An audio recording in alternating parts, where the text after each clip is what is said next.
Hello, greetings, and we are back. Hey, we did it. We lasted God, I another was near month. pressing wrong buttons there and starting shit like way early. I was like, "Whoops, no, that's my brain's been split." My obviously it was on stream last night, and freaking my whole sleep patterns just plus the clocks went forward. I hate that shit so much. It's only what gets me is people lose their shit like properly over it, and it's only like a day or two of disruption, Mm-hmm. and then everything falls into the thing. But everyone's like, oh, and you see all the same memes and the same fucking posts from like every year. And you're like, Right? it's almost like people are on a calendar. All right, got to share this meme again. Right, it's this time, got to share this meme again. Right, got to share. Fucking And it's fucking probably. just the same shit recycled. Ah, the brain dead masses. I love them so. Right. Yay, and I've just quit another job and I fucking don't give a shit anymore. I'm just like, I can't do people, man. It's I just hard. can't. It's As really I get hard. older, I just can't do it anymore. People's petty bullshit just drives me mental. Mm-hmm. There's more things in the fucking world like getting your own life sorted and find some direction where people just go me over the most inane shite and try to Mm-hmm. turn into something just to fucking fill the empty voids in their lives, and I'm just like, why? Yeah, it never surprised me just how fucking stupid people can get. That's hard, especially in this game. It involves reaching out and talking to people and fucking just I've put myself in the like wrong position for a complete misanthrope. But luckily enough, by the time you wade through all the nonsense, at least you find good people to interact with. But it's hard, man. What else? I The don't know world's how going to people rat deal shit with as the general usual. public. Yeah, everyone's addicted. It's funny that people don't like horror, yet they're addicted to fear. Like everything has to be some Right? sort of crisis or fucking catastrophe, and they're all freaking flicking their beans over fucking where the world is coming to an end. The end is now. Like the old placards, Mm-hmm. and yet um people are like, oh, why do you watch horror movies? Yeah, It's right. like, Like that's fucking nihilistic. No, this shit's just fun. yeah, but they're actually craving for the actual end of days in the Mhm. world. Yeah, that It's shit like, I'll never understand. oh man. No, I just more I realize I'm not a normie. I just can't operate with fucking the fucking great unwashed anymore. Mm-hmm. They've just nothing to say to me. I tried even stepping out and watching like a few action movies and stuff, and I just found myself bored. Just stepping back on the mainstream again to cleanse the palate, and I'm like, this is fucking the same drivel on repetition, Mm-hmm. and I'm just like, I can't be bothered. And you can almost get to the point now. I see people with conversations, you can almost fucking predict what they're going to say because whatever the buzzword is in the media, they just fucking repeat Right. verbatim, and you're like, is there anything? Hello, anything in there? Yeah, no. It makes for easy conversation when you deal with people like I do on a one-to-one basis, but a lot of them a day, because you just kind of go through the motions because it's always the same topics being brought up, and you just kind of go, and yeah. That's when I give up going to the barbers. I started doing my own hair many years ago. Because it would just be you just be sitting there in the chair, and plus I don't like people touching me anyway. Mhm. Strangers, just don't like that. Um, but it's like, are you going on holiday? Are you doing this? I'm like, for fuck's sake, just shh, stop Right. talking, do the thing, because I'm freaking out the fuck, because you're touching me. Mhm. So I can get the hell out of here. Yeah, that's why I've been doing my own hair for the last 20 plus years. I oh my god, I took my wife to go get her hair done the other day and got to live with vicariously live through her to see why I don't have my hair done. It was a good experience, mind you. It was a really good experience, but at the same time, it's like I just wanted to sit there and read my book. She just wanted to sit there and fuck around on her phone. And it's like, why? Why must there be talking? Silence Yeah. is always a beautiful thing. Or when you go to the dentist and you're trying to zone out, and they have to start the conversation with you, and you're like, Yeah. mate, shut the fuck up. I'm trying to fucking zone out here and pretend you don't exist. That I get this thing over with. And it's the same on work. Like, I'm one of the directors sitting beside me, and I just can't fuck up. Like, I'm just fucking doing the usual. Blah, blah, blah. I'm the best as ever. I'm the bestest. Fucking, I don't need to eat or sleep because I'm fucking super good. Blah, blah, blah. I'm like, I don't care. And then when you don't give them the fucking validation, then they get antsy. And I'm just like, what do you need from me? Can you not get it from someone else? Why do you need it from me? Right. And I think this has been my problem for years. I just don't give that, whatever these fucking empty vessels need to fill them up. For some reason, they'll come to me for it. I don't give it. It's the same as attention seekers, like the office flirt and all that kind of shit. They flounce and prance about, and they'll come to me for the attention that I'm never going to give them. Because I'm just in my own wee fucking world and just want to get on with shit. And the fact that I'm in an environment with people I don't get on with and have nothing in common with because I'm a fucking weirdo. And I just want to get what I just zone out. So it's the same as I just thought about it. It's the same with when I go to the barber or something, or somebody, poking at me. I just want to zone out to pretend it's not happening, that it's over and done with. It's the same with work. Right. I just want to fucking zone out and pretend that I'm not there. And I'm just counting down to the fucking go home again or just get away. And these people, because I don't give them their validation, just ramp it up. That's the worst. It's like, get the hint. I don't want to talk. Leave me the fuck alone. Hey, Chris, good to see you, man. Catch you later. Thanks for jumping in. Oh, yeah. Every channel needs a Chris. I said that actually when I had him on last week. It's like, every channel needs a Chris. That guy's awesome. Yeah, definitely. But yeah, it's like there's 100 other people you can get validation from and attention. Why come to me? Right. I think it's the same with the whole social media shit as well. I just don't get involved in the bland, blasé conversations. Yeah. And many times, like, and I'm starting to see this with and I'll use a term because I don't know whether I'm conflating the horror fandom with the, your typical horror fan with your typical social media user. I think the two are getting kind of conflated because it's the same person, and I think it's the same type of person that ends up in every. I think they just go around like pinballs. How many times do you have to have the Freddy versus Jason conversation, the Halloween 3 conversation, the what else is the other fucking bland? Yeah, the fucking one has to go, pick it, Yeah, that shit drives me insane. One has to go. Your fucking opinion. Thank you. Let's get rid of that. Yeah, it's like fucking rinse and repeat. No thought. And you try to have any form of nuanced conversation, but maybe it's shit. Maybe the best thing ever. You're like, okay, if I agree that a movie's shit, I want to find out why it was shit. That's what I'm more interested in now, is delve into the backstory of what went wrong. Where did the cogs come off in a good idea to make the thing happen? Yeah. And just nobody fuck you. If you're on, like, there's hundreds and hundreds and hundreds of horror groups, forums, platforms, all that kind of stuff, and it's the same shite.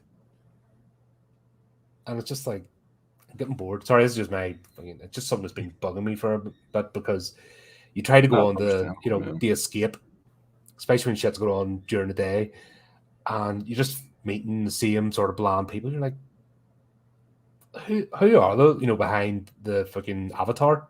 Because they're always hiding behind an avatar, if you've noticed. Oh, of course. And they'll never do this. They'll never fucking stick their face in camera and speak, And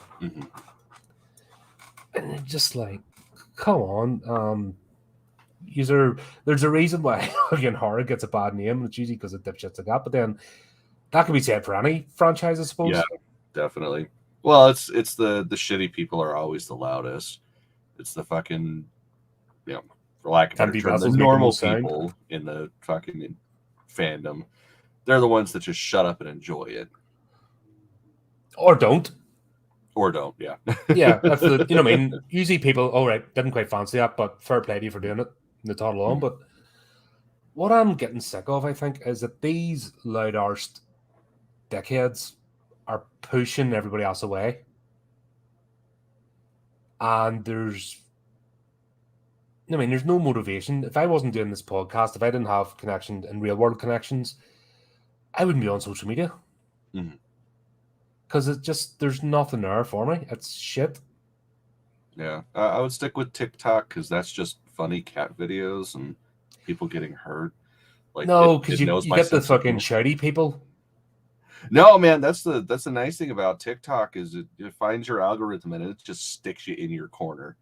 It's great. Well, I've seen that with Instagram actually.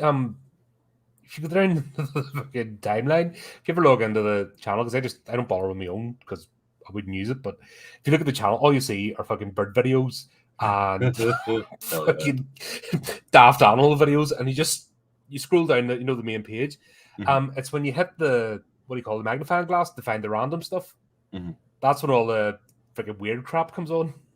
Yeah, I think we're back to. I don't know where it's nipples or feet.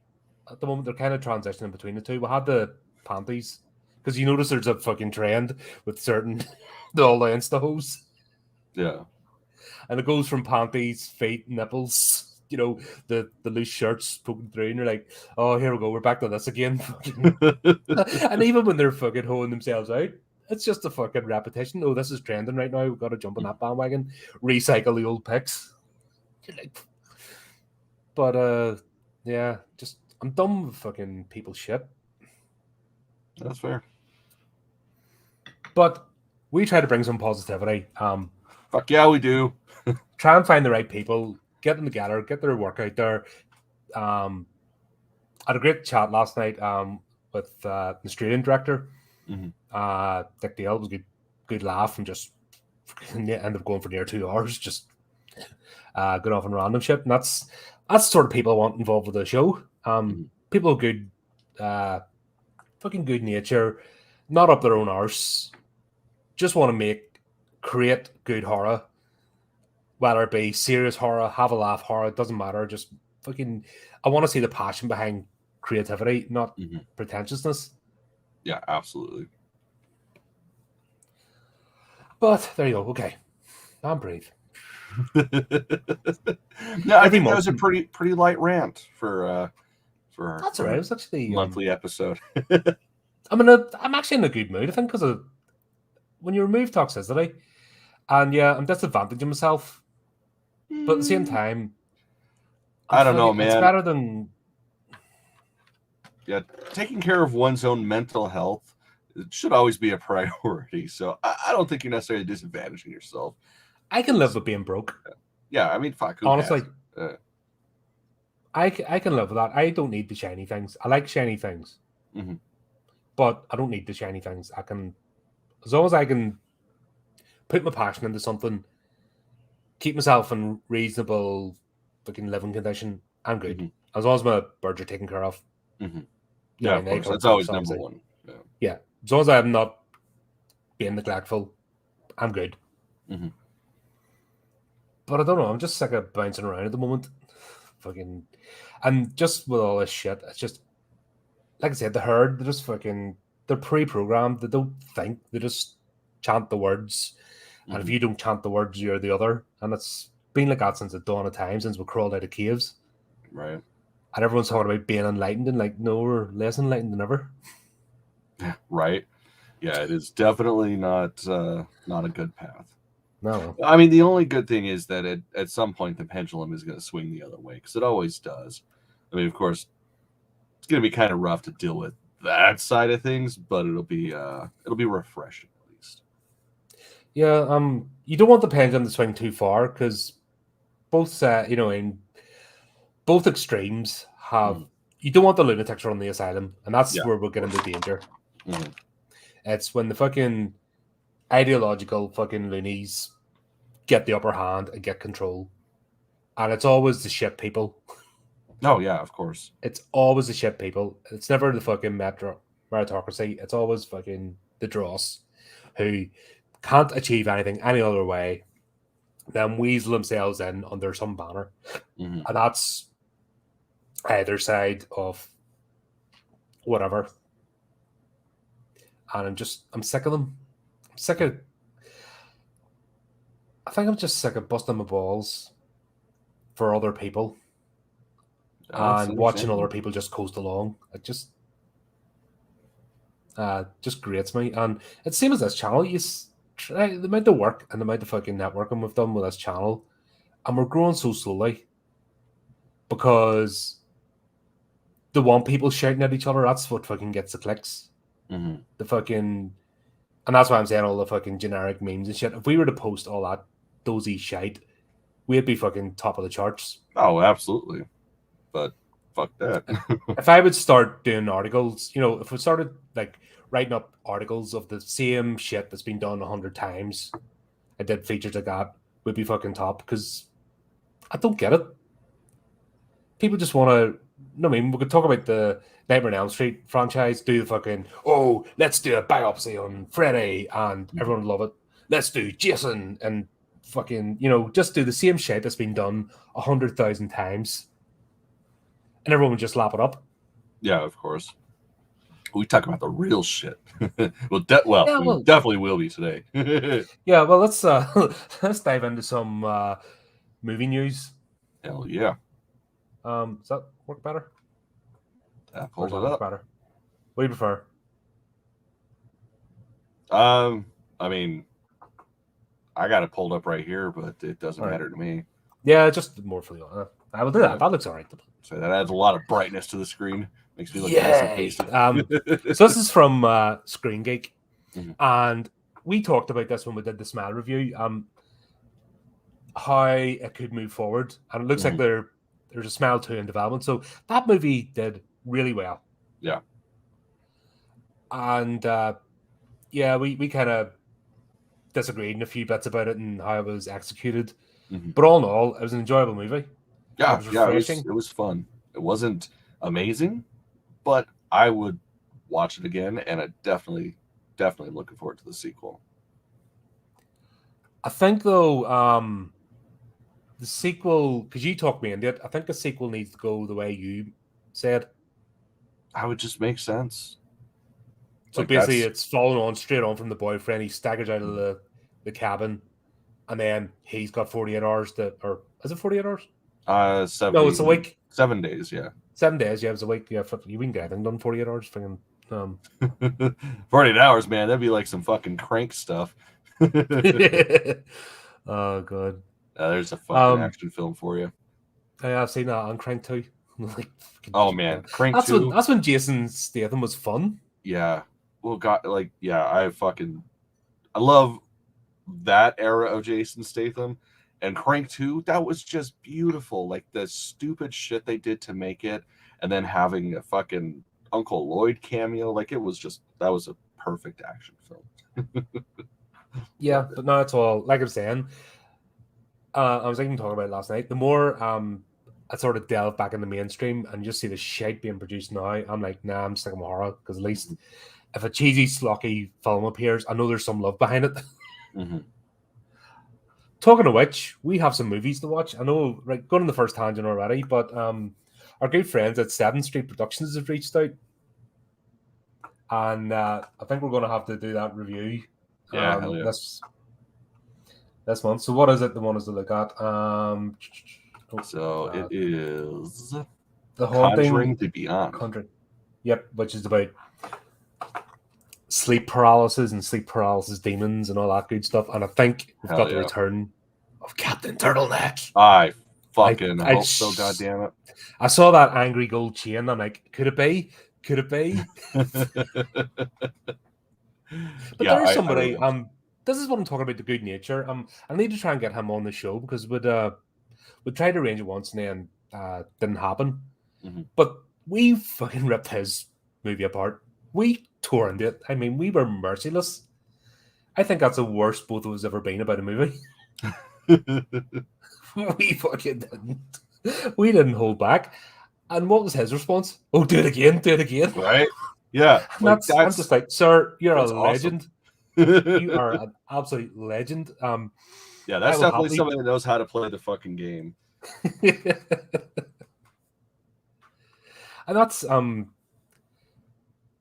I said this last night as well. When a movie's meant to be schlocky and fun, I am a very forgiving person. Mm-hmm. When a movie's trying to take itself seriously, then that's when the other switch flicks. Mm-hmm. Or when a movie tries to be a comedy and there's nothing funny about it, Right. then that's where I'm like, oh, right, okay, I'm gonna be really harsh. Yeah, it's like when shit's real, you can tell, and it makes it a completely different experience. Yeah, same as this movie, Smile. It was a real movie. Mm-hmm. There was genuine desire to make you feel uncomfortable and on the edge of your seat and have that whole mystery. And as long as they don't go Damien Leone's route and explain everything in part two Yeah, and that's give not backstories, well. it's See, I'm okay with backstory. I'm not okay with 2.5 hours with zero substance. yeah. But I want the lore. I want the lore, but I want lore drip fed to me. Yeah, absolutely. I mean, fuck. That's why franchises like Nightmare on Elm Street lasts so well, or Friday the 13th, because you get the lore, but it's little tiny bits that keep you coming back. Whereas, yeah, with Terrifier 3, it was a lot of fucking filler with no substance to it. Yeah, the more I think back to that, I'm like, oh god, why did you do that? There was no need. You were on a winner. I mean, But yeah, I got hope. I got hope for 3, because I really would love to see the Victor Crowley Art the Clown crossover, but somebody needs to help rein that shit in. Like, just yeah, he needs a give us a Jimmy good Cricket. hour and 20, hour and 30 minutes. That's all we need, because art's amazing. Yeah, you've got a winner there. Just Mm-hmm. and that is something you can just rinse and repeat. Yeah. This to a point, how much do you think they can rinse and repeat without going the Saw direction with this franchise? I mean, I see at least 3 movies, but it also depends on where they take stuff, because if they pick up right where the first film left off, and then he discovers just a little bit more, and then it ends up getting passed to somebody else, and then they discover just a little bit more.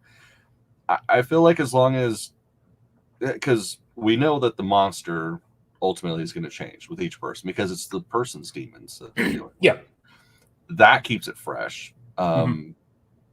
Different environments, of course, because they're experiencing shit differently. Like it's infinitely recyclable. Like they could do Saw, but keep my interest. Like Saw, I respect the franchise. I like the first 3 and Jigsaw, but other than that, man, it's the same shit, just different title. I think I got the 3. I was trying to figure it out last night. I definitely got the 2, and then I'm scratching my head, going, Yeah, okay. I think I want to say I've watched the first 5. The first 3 I saw in theaters, and then I just kind of started slowly checking out. The first one, man, God, that was an experience. Like, I think back to how movie watching was so different back then versus now, and I kind of miss those days of midnight screenings where you get in line with everybody else. You don't have assigned seating. It was a fucking experience. It was like a concert going to see a movie opening night. Now it's just Well, when you had the adult section, where not everything was designed for fucking kids. Oh yeah, there were so many fucking times I got kicked out of movie, like trying to buy tickets. It's like, no, you can't be here. You can't get that. It's like, that was fucking cool. Would you not do what I did? What's that? Did you not do what I did? Buy the ticket for another movie and then No, man, I at the was same a time? fucking square ass child. Like, I was so terrified to do anything like that because I was convinced I was going to get in deep shit. I want to say I wasn't until, or I wasn't, God, I'm trying to, was it like 19 or 20 when I finally did my first like cinema hopping. And I mean, it was kind of a bust. Like, I went and saw, I think it was Click, and then we hopped and went and saw Superman Returns. But I got to eat popcorn all day, so that was good. That was pretty good. But yeah, No, what we would do, I there was a was kind of fucking the law was kind of loosely applied because there was more important shit going on than somebody watching a movie. That's just the way our fucking country was during the 80s. was fun. But I think even our local cinema, it twigged on, it knew what it was, it didn't give a shit. Mm-hmm. So it would always put something PG on, or 12, Mm-hmm. at the same time as the 15 or the 18 movie was starting. Oh yeah. And we had all trundled up and just good little boys and girls, buy our fucking ticket for that movie. Mm-hmm. And it wouldn't, and it just got to the point, it was just that silly, because we were there. I used to go to every week to the cinema. You used to be able to afford it. It's only like £3 or something. Flipping. Yeah, man, it's crazy to think that it used to be doable like that. And that's what you did. You just got to the point where you sort of pretend to walk in, but then we got to the point you didn't even bother pretending. You just went into the movie you wanted to see. Yeah. And everyone was kind of covered, because if somebody caught you out when you had the wrong ticket, so you got kicked out. So the cinema was covered. You paid the money, so you weren't sneaking in for free. So they were happy, and got to watch what I wanted. And yeah, right. Well, and it's that funny. cinema's gone now. Like thinking about it, I wish I would have done that more as a kid, because ultimately, and I don't know how it is on your side of the pond, but my side, like the cinemas here don't make money off the movies. It's literally concessions, because of course they have to rent the movie and they pay per each screening. I mean, they'll usually put a blanket. See, I think that's where it changed. I think the companies got greedy, and I think that's where it all, like, cinemas were able, like, you wouldn't do it if you couldn't make money. Mm-hmm. And I think just the usual, the fucking mono corporation started grinding down all the individual. So they removed competition. So there's no competition to have your movie in a cinema screen, because it was the same mono corporation now. And I think that's just ground down, like, they've effectively killed cinema. Yeah. Yeah, there was definitely a flip, because you used to be able to just pay a couple of quid. Now you have to pay fucking, was it 10 quid now or something? 10, 11 quid just to get in. Yeah, like, and then over here, if you really feel the need to get the concessions, you're like, oh. Yeah, I ended up just getting, like, the membership to the theater that we go to, because I end up saving a bunch of money doing it that way, because each time we go, that's 2 tickets. That's between like $24 and $30, depending on what I'm doing. Sometimes more if it's a special event. And then you got your popcorn, you got your soda, you got your candy. And I mean, sometimes you spend like $50, $60 for 2 fucking people to go to a movie. Mm-hmm. Whereas, like, I pay $10 for a membership, and it's $10 a month. I get a free ticket, so that already saves me money right there. And then I get discounts on candy and shit, like everything. So it's crazy that that's even a necessity at this point, to be able to afford to go to a fucking movie. Yeah, that option's there, but my problem is, and I've shown you that when I'm trying to figure out a movie to watch. Yeah. My local cinema, fucking 10 Hindi movies, mm-hmm. 3 Western ones. Mm-hmm. And you're like, okay, right, what's for me? And then the 3 Western ones are always generic fucking sludge. Yeah. And I'm just like, when the hell do I actually get to watch what I watch? It's just, and same as the same brand, the same chain has one local to me and then one in, like, the main town. And it's the same shit. Fucking, it's all Hindi movies and a splattering of Western ones. And the Western ones are just the generic fucking capes and fucking steroids and all that type of shit. I'm pretty lucky. Mine, it's just it's a chain, but it's a little theater, just something that's in the mall, close to my house. And they might not have like extensive like runs of different movies, but they do a lot of one night screenings of just really random shit. Like I got to see fucking Winnie the Pooh, Blood and Honey there. I've seen like different Batman animated movies there from like the 90s and shit. Like they do random little runs. Oh, like Mask of the Phantasm, all that kind of. Yeah, Mask of the Phantasm. That's my favorite one. The last one I watched. It was either that or when they did The Killing Joke. Which, if you haven't seen that, ooh, goddamn. Prefer the graphic novel. Well, I mean, yeah, but still, like having Mark Hamill do the monologue from the ride. Oh my god, I got goosebumps watching it. Almost cried. I'm not gonna lie. It was so beautiful. And actually, they pulled off the last scene. No spoilers, but the last No scene where they spoilers. go. The fucking graphic novel came out in the fucking 80s. I think there's been enough Yeah, time for but people people. can't read today. Like people are looking at that screen and they're going, "Oh, look at the hieroglyphs and the Right. wordy stuff." I can't. That's confusing. Where's my Yeah. TikTok video? Can't do anything more than 30 seconds now. Mhm.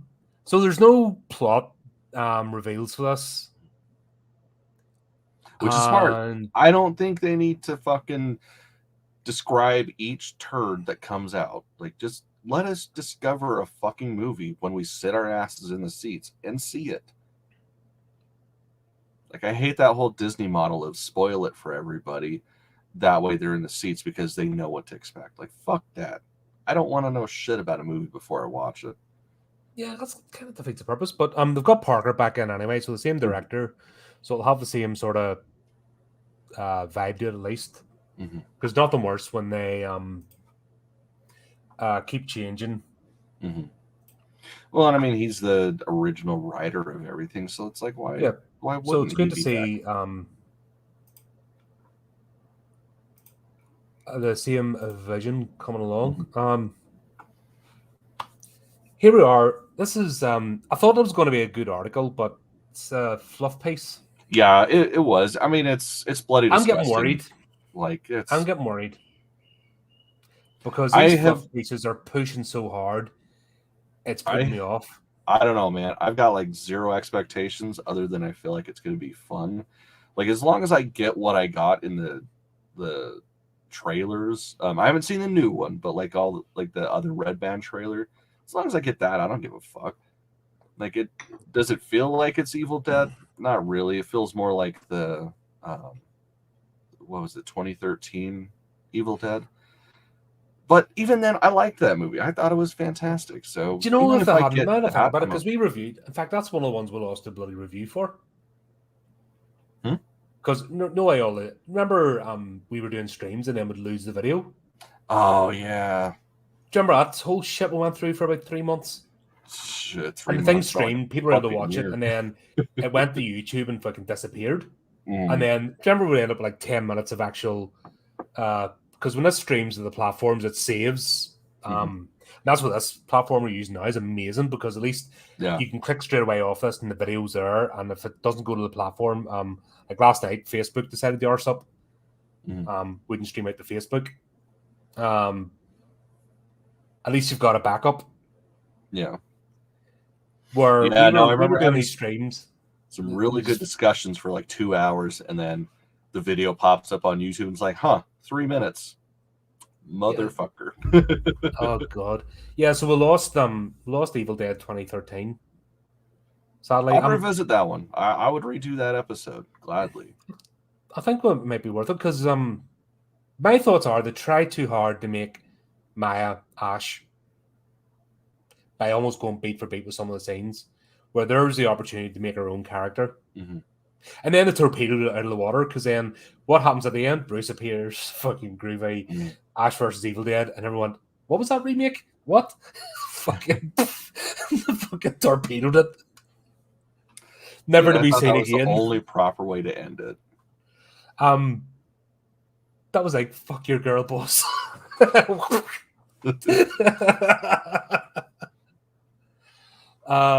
Classy. Love it. I do.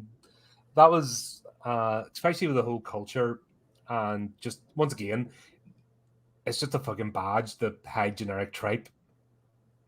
And it was the fact it was a fun movie. And there's some like the shower scene in that was amazing. Yeah.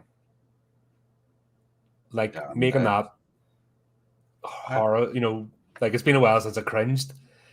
mhm. And the shower scene actually made me do it. I'm like, holy shit, right? I'm actually feeling something here. But they tried too hard to make her the next Ash instead of her own character. And then the fucking, like I said, the torpedo with Ash versus Evil Dead. And Kelly, there's a girl boss. Mhm. Dana, I can't remember her surname. But you see her Yeah, and I don't she's like, remember either. actually really bubbly and giving interviews and stuff and not preaching or anything and just talking about all the fake blood and shit and, you know, just embracing the madness. But there was an example of having great characters and Ruby having Xena, what the fuck? Lucy Lucy Lawless. Lawless. Mm-hmm. God, I'm like, sorry, I'm geriatric old fart. She's fucking great. How could I forget? Yeah, what the fuck, dude? Come on, like, yeah, come on. that's why the blood was just leaving my brain there thinking about her. Yeah, okay, that's fair. I can understand that. Even after all these years, but yeah, there's the torpedoed the Maya character out of the water with that TV show. Because what could you do? They created two better characters.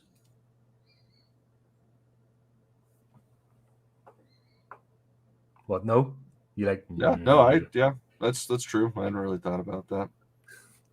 It's like, how would you bring her into like that? Give me an Evil Dead movie with Kelly and Pablo as the leads. Mm-hmm. Fucking following the trail of destruction of the Necronomicon. Yeah, it would be hard to continue it like with them. Like, I mean, they're fucking great. Like, I absolutely adore them, especially Pablo. Like, that kid, he was fucking awesome. He had the best. He had actually a better connection to the Necronomicon than Ash. Yeah, and his storyline was amazing. Mm-hmm. Bringing in the whole Bruja and that sort of lore, and just not just making it about Christianity, but bringing in the Necronomicons and eternal evil and everything, you know, just everything battles against it. Yeah. So I love that aspect of the first season. That was pretty early on too, wasn't it? That was like episode 3 or that was the first season. They had him visit the Bruja in the first season, and then it was season 2 where his experience with the Necronomicon it's when the car got possessed. Mm-hmm. Oh yeah, that's where got the whole fucking Pablo. He came into his own as a character. It was like fantastic. So this is where you've got all that wealth of material. Mm-hmm. I just hope this is good. I hope it's not overhyped. Yeah. But there's a Bruce Campbell cameo in this, and apparently with the screenings it offered money. Yeah. The first to find the cameo, Cronin offered money to the first fan to find Bruce Campbell's hiding spot, and it's already been found. So that's funny. That's like I'm cool with stuff like that, but at the same time, it's also like I've got a dumb brain, so I find one track and I stick to that shit.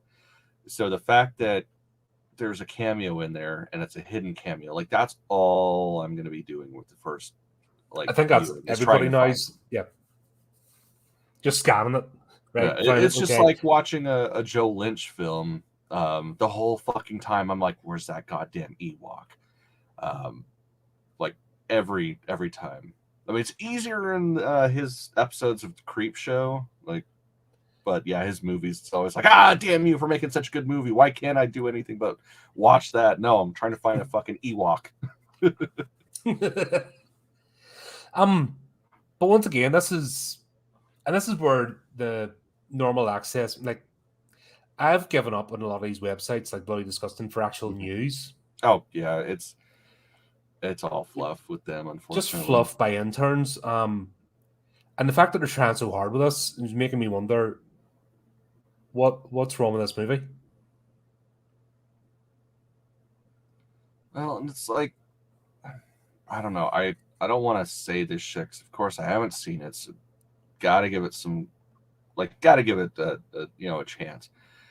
Oh, absolutely. But it almost looks like it's something that if they took off the name, it would probably be a really good movie, like on its own merit. But the fact that it's got, the 30, 40 fucking years of all the shit that came first, like that almost does a disservice to it. So yeah, it's a millstone around the neck, I'll skip past the spoiler.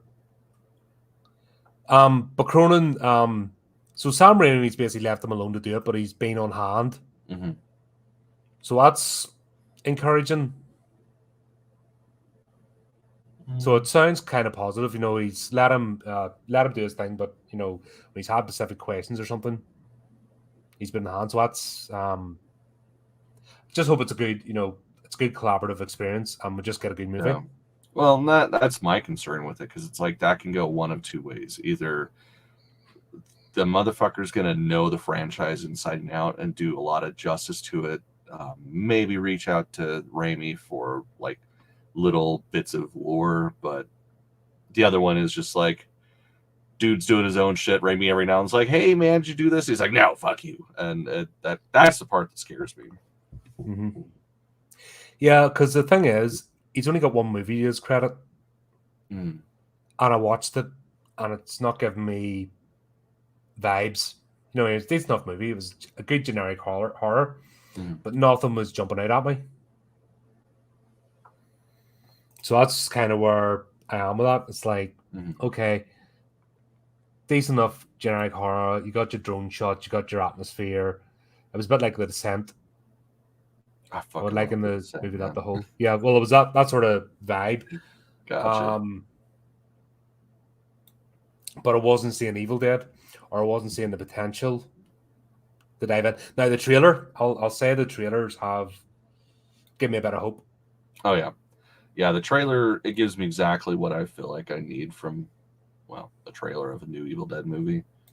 Like especially the Red Band one. Like it just, like I haven't seen the others, but yeah, that first Red Band, it looked like, okay, maybe we're not in bad hands. Yeah, and as long as the love is there, as we talked about, if they actually love to create and entertain us, is there, and they're not shitting on the franchise, then okay. I just don't trust Hollywood. Yeah. Be nice if Hollywood just stayed away from all franchises, but they've no ideas of their own, so they're like, right.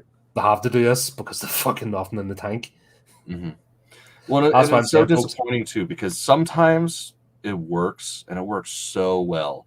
Like the last movie that came out in this series that we're going to talk about today was gold. It was not from the same people, not the same vein of shit, but it was just amazing. That doesn't happen very often. No. And with that said, shall we dive into the vault? Fuck yeah, let's do this. Yeah, let's do it, man.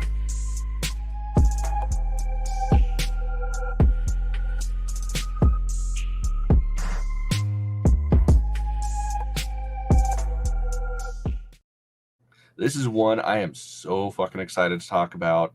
It is like, I'm not joking when I say it's one of my favorite franchises. Like, this little fucker sleeps next to me at night.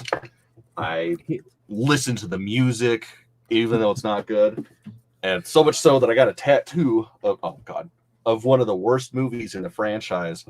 I love it, but we're talking about the 1989 classic Puppet Master. Now, my recollection is going to be a bit kerfuddled. Because I meant to watch one yesterday. Dude,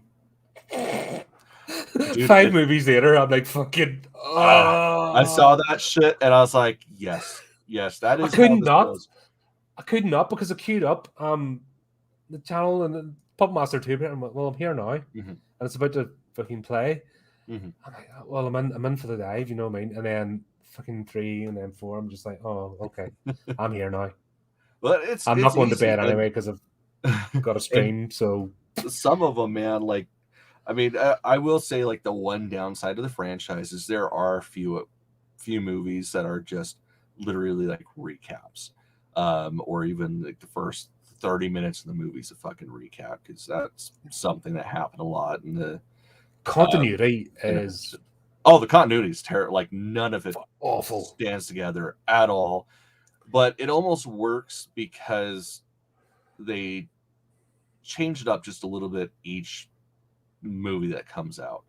And I forgot to point out, I got my little werewolf Nazi back there. You guys can barely see. Yeah, I fucking love Puppet Master. This one, it's always fun to go back to where it started.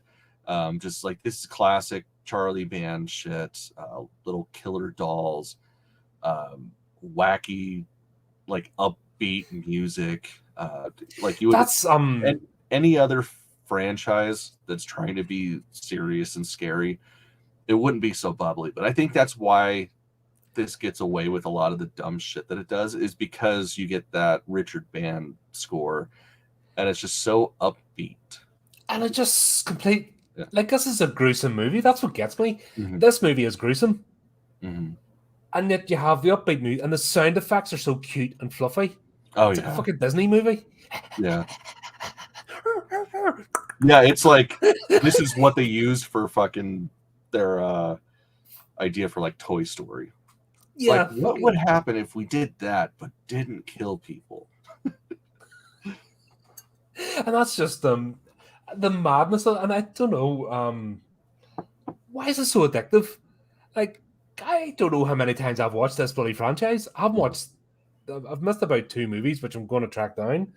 Because there's like 12 movies now or something.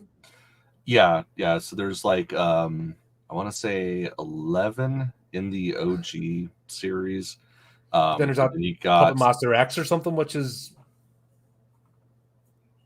so there's the main series, so the the first 5 retro of the main movie. series. Yeah.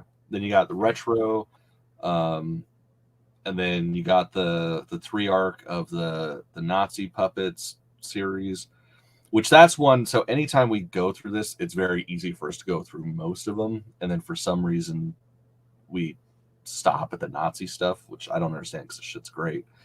And then you got Littlest Reich, which is a complete departure from the rest of the series. It's not even a full moon feature, but that one, if you haven't seen that one, it's pretty goddamn good.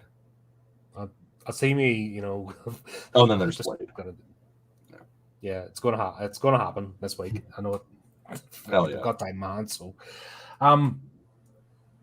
but yeah, it's just, even after all this time, and it is, they're doing layers of cheese over this. Mm-hmm. And it's still fun to bloody watch. Oh yeah.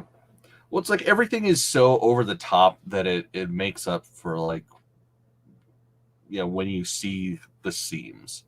Like any other kind of movie, it takes itself so serious that when you see stuff like, you know, like for instance, like the finale, when they're fucking up Homeboy in the elevator, like they're not hiding the fact that somebody is moving Pinhead's arms. Like you see the sticks moving his arms.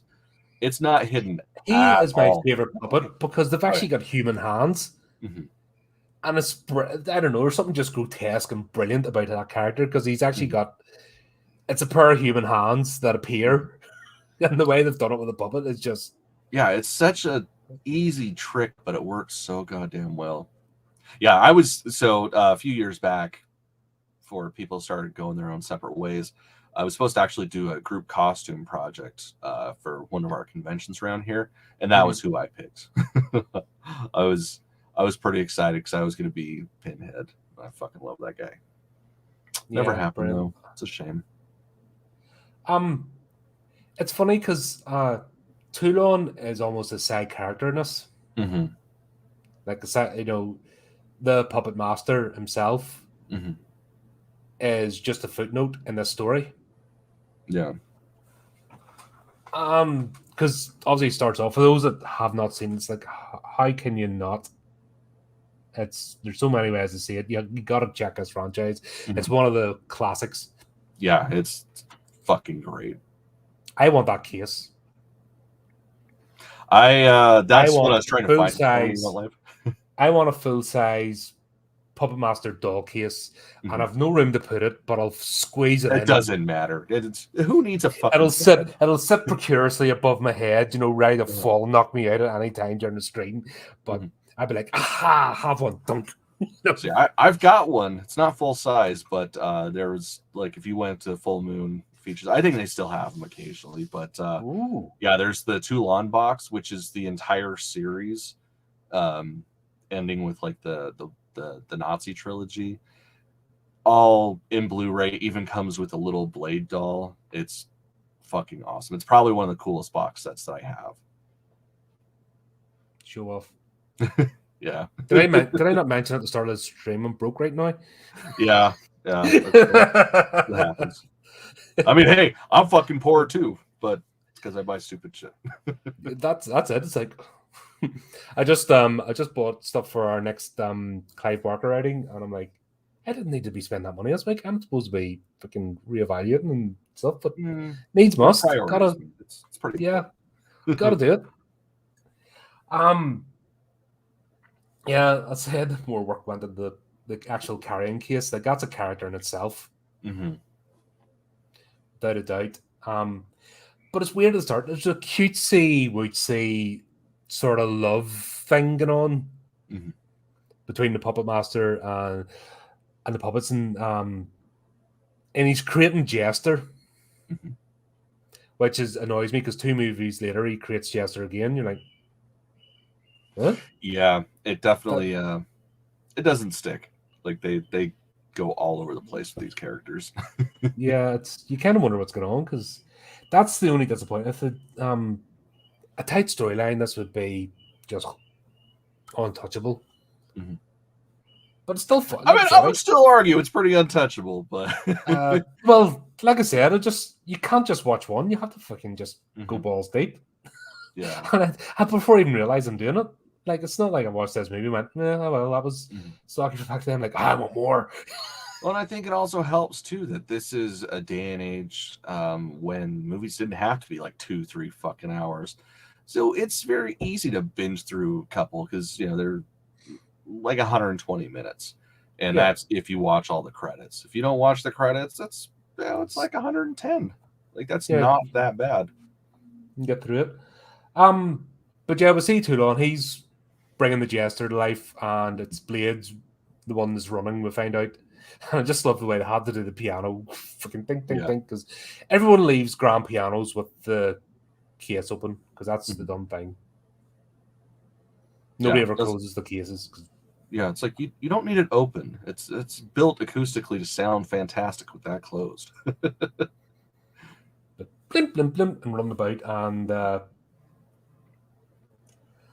what is it about this has to be, I think I brought this up before, but definitely the 80s. What is it with blokes and being ashamed of receding hairlines?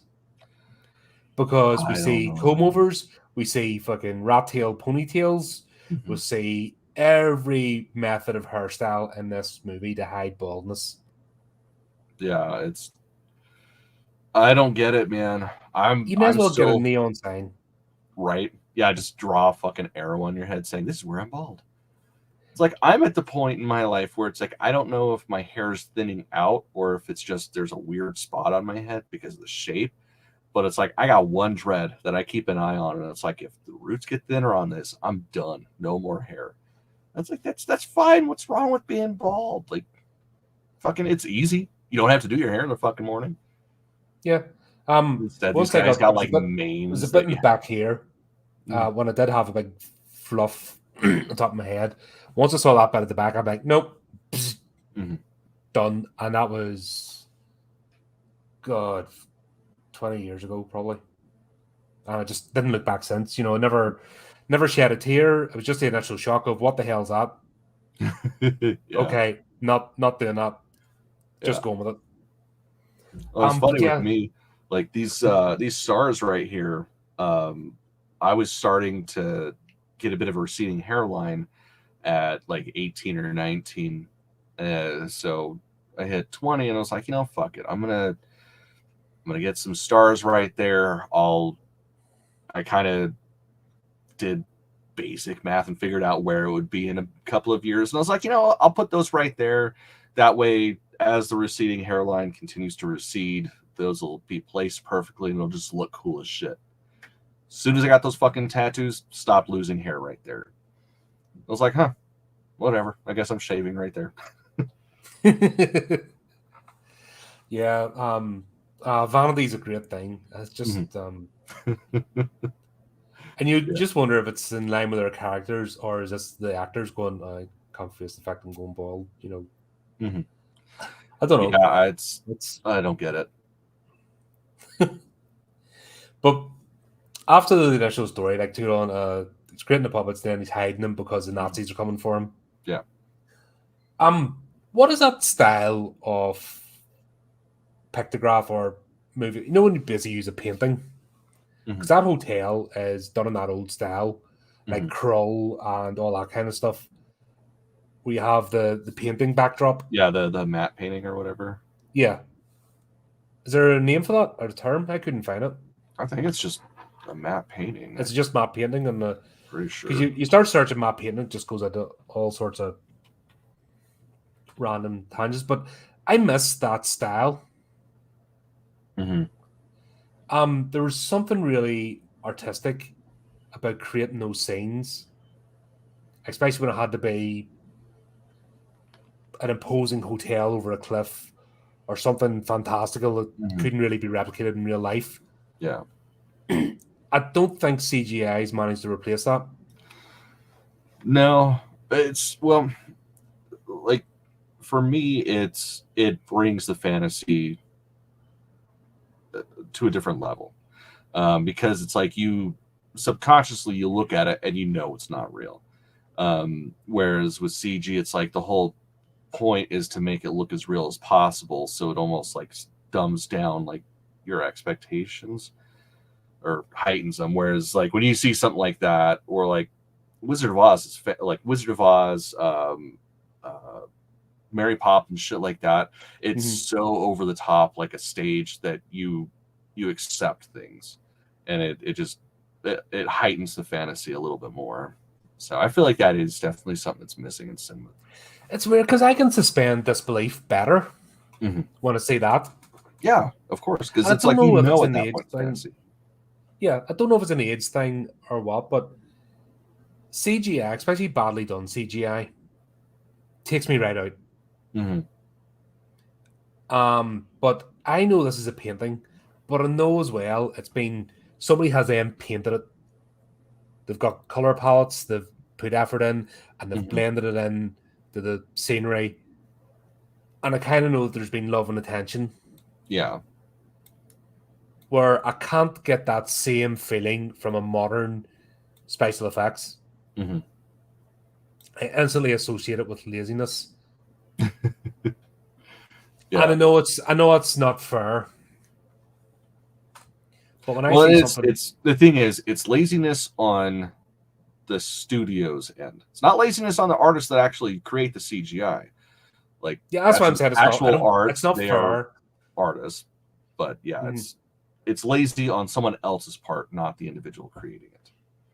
Yeah, and there's been a whole thing with VFX studios now. Just they don't want to work for the big companies. They're sick and tired of being treated like slave labor, and they're just expected to change things and like that. At the last minute women, they think it's all just out of a can. Yeah, and is it that? I'm just trying to think of my own feelings when I see, like I said, this is 1989. I know it's a painting, but for some reason, I'm prepared to dive in. Yeah. And I feel reassured that there's effort. I think that's what it is. I'm reassured there's been effort put into this movie to make it happen. Yeah. Well, it's that, and you also get actual views of the hotel. So, like, of course, they have the overlay, like you see Bodega Bay on a cliffside, but then you get Blade's POV shots where he's looking up at the hotel and it's the actual building. So it's like it's just one more thing that makes the fantasy real. So it's a combination, isn't it? It's just where, like I'm saying, when I see a lot of the sort of modern movies, like if they tried to remake this now, you'd be taken out of it. Because the puppets would pretty much be CG. I and it would just ruin actual stop motion. Yeah, and that's what I mean. But the fact that they put that effort in and used the location and built the location and now everything now just be done behind a green screen and there'd be nothing. And I think that's because the magic isn't there. I think of like this before, like The Magician. When you see a magician's act and you know it's a trick, but you don't know how the trick's performed. Yeah. And that's, you're being fooled. Mhm. but you don't know how, and you're along for the ride. I think that's what these old movies Oh yeah. sort of bring back, that you know that they've put effort in, that they're misleading you, they want you to believe something. Mhm. Where a modern movie, you know how it's done. There's Yeah. no magic there. Well, I mean, that's a testament to like even just. I mean, if we're talking just about the puppets, like David Allen, like he was a fucking god among stop motion, like just amazing. And these were because we've seen some horrible, I mean, you look at some of the other ones, not those, think of the sci-fi channel fucking movies Mhm. and some of the shit they've done with stop motion that's horrible. But you're not Well, taken and out of it. even I mean, Like shit, the even like other full moon features, like when they had lesser stop motion artists in, or just a smaller budget. It's like you can tell it's rushed. With this, it was just nothing but care. I mean, it was a relatively small budget. Um, I mean, for back four then, hundred this grand. was like indie type of budget. Yeah. So It was four it's hundred grand straight yeah. to VHS. Mhm. Um so I wasn't trying to go on the big screen or anything. Mhm. That's beautiful. But yeah, I didn't find myself hating the effects or being going, oh, that's really old and dated. I actually Mhm. found myself comfortable and just enjoying it. Mhm. And Yeah. like I said, the soundtrack and the special effects with the goriness of, because that's doesn't hold back. Um, I don't know what it does to your brain, but you're just like, I love this shit. Yeah. It's almost like it's done deliberately to mess with you, because you would expect this to be a dun dun dun, Mhm. that type of creepy score, but I think that might have ruined it. Yeah, definitely. Well, because it would have changed expectations. Like you would have subconsciously been like, "Oh man, this is gonna be scary. This is gonna fuck me up." But yeah, you get that intro music, and it's just like, "All right, this is gonna be fun. I'm gonna really enjoy myself. I'm gonna get some laughs. That's just gonna be a blast." Do you think that scene with Toulon, because one of the questions is because the actual plot list is could have been without the puppets or Toulon, if you think about it. Nah, I don't. But that scene with Toulon at the beginning just sets the whole thing up, Mhm. and then to take you off on a wild tangent afterwards.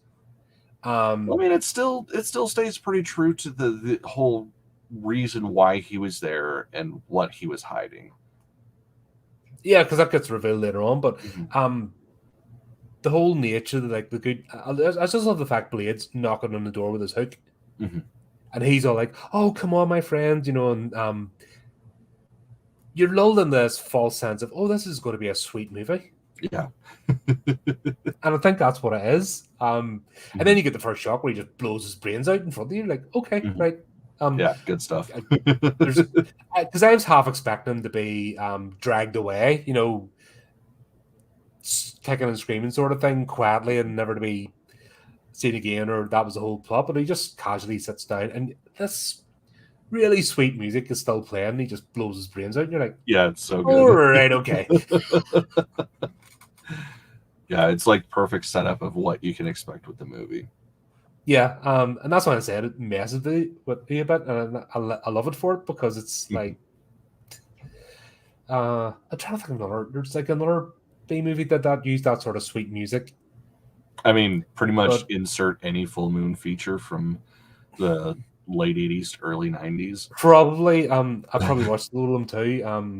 Well, fuck yeah, you had to. Um God, there's Like, loads of how did ones. you get Castle Freak, Reanimator? Like, it's all like shit like that. It's just it's like theater. It's like over the top. I think we talked about this before. Well, we talked about Little Shop of Horrors. When you've got theater minded people just using the camera as a device, you get a completely different experience Hmm. as opposed to people being aware of a camera and acting for the camera. Hmm. That stage mentality of projecting out to an audience definitely gives you a completely different experience. Oh yeah, Dare say a better one. that Sometimes it definitely. can go a bit, but yeah. Um, ah, that's what the Bodega Bay, like that whole the inn and the way it set it up, just beautiful. I forgot how beautiful it was. Mm-hmm. The the imposing. There should have been lightning bolts. That's the thing with that hotel. There should have been lightning bolts. I was expecting them. Yeah. Instead, it's always like they're taking shots of it. Like the exterior shots are always during the day where it's bright, and it's gorgeous. Yeah. And it's like that's not scary at all. Yeah, and that's the thing about this movie because I'm expecting an Overlook Hotel. Mm-hmm. Oppressing, dark, but it's not. It's fluffy and nice, and people are going to get and that's the right way to go, because if they set it up like, oh, this is The Shining, like you'd just be disappointed as hell. So I fucking loved it. So we'll see that when we get the initial scene with the psychics, that took me a minute. I remember first seeing it just to get the grips with this group of people. Yeah, it just kind of throws you in, like you have to pick up what the hell's going on. It just doesn't, like, it's not like, oh, friend died, let's get the team back together. It just immediately goes from Toulon blowing his brains out to each individual person. Yeah, getting these weird dreams and like, okay, where the hell's this going now? Yeah. Again, it's one of those things like upon review, it's like, oh, that's a smart idea. That works really well. Because it throws you off, I think. Mm-hmm. Like, you don't get comfortable. This isn't a comfortable movie to watch, and I don't mean that in terms of, oh, it's friggin' Hostel 20 or something. Right. It's definitely what I mean is the beats used with this movie are almost deliberately designed to just not. You're not going to just comfortably watch this movie as in here's what's happening next, because you just get thrown into something else completely. Mm-hmm. And that's what we'd say. So we'll go from that whole, you think that's the plot with Toulon and the Nazis coming for him.